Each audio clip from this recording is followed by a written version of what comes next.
अमरावती यवतमाळ रोडवरती दाभा या गावानजीक असलेल्या DG कॉटस्पिन प्रायव्हेट लिमिटेड येथील कामगारांच्या वेतन समस्या तसेच आरोग्याच्या संदर्भात कुठल्याही प्रकारची उपाययोजना नसल्याबाबत महाराष्ट्र नवनिर्माण सेना अमरावती महानगराच्या वतीने कामगार आयुक्तांना निवेदन देण्यात आले। प्राप्त माहितीनुसार बडनेरा अमरावती महानगर शहर अध्यक्ष गौरव बांते यांनी या निवेदनामध्ये DG कॉटस्पिन प्रायव्हेट लिमिटेड दाभा तालुका नांदगाव खंडेश्वर या कंपनीमध्ये असे एकूण 600 ते 700 कामगार हे कार्यरत आहेत। लॉकडाऊनमुळे शासकीय आदेशानुसार कामगारांना वेतन मिळणे अपेक्षित आहे, तरी सुद्धा कंपनी व्यवस्थापक बिराजदार यांच्याकडून वेतनाच्या बाबतीत टाळाटाळ सुरू आहे। याबद्दल त्यांना विचारणा करण्यात आली असता तुम्हाला जे करायचे ते करा, कुणालाही तक्रार करा, कुठेही जा असे म्हणून मुजोरी केली जाते। त्यामुळे कोरोना काळ सुरू असताना सुद्धा कामगारांना विना परवाना विना ओळखपत्र दबाव आणून बोलावले जात आहे। त्यांच्या आरोग्याबाबत कुठलीही उपाययोजना ही केल्या जात नाही, तरी सदर प्रकरणामध्ये कामगार आयुक्तांनी गांभीर्याने लक्ष देऊन कामगारांची होणारी पिळवणूक थांबवावी व कंपनी व्यवस्थापकावर कार्यवाही केली जावी अशी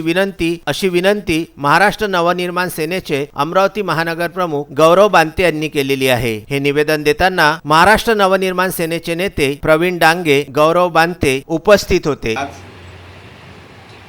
कामगार आयुक्त श्री कुटे साहेब यांना आम्ही महाराष्ट्र नवनिर्माण सेनेच्या वतीनं एक निवेदन दिलं। विषय असा आहे की DG कॉटस्पिन प्रायव्हेट लिमिटेड ग्रामपंचायत दाभा अंतर्गत म्हणजे नांदगाव खंडेश्वर तालुका अमरावती अंतर्गत कंपनी येते, ज्यामध्ये शहर तसेच ग्रामीण भागातील जवळपास 600 ते 700 महिला आणि पुरुष असे कामगार आहेत, कार्यरत आहे, अनेक वर्षापासून कार्यरत आहे। परंतु तेथील व्यवस्थापक श्री बिराजदार साहेब यांचा व्यवहार या कामगारांसोबत अतिशय अपमानास्पद आहे आणि म्हणजे नेहमी ते कधीही कामगारांशी व्यवस्थित वागत नाही, उलट बोलतात।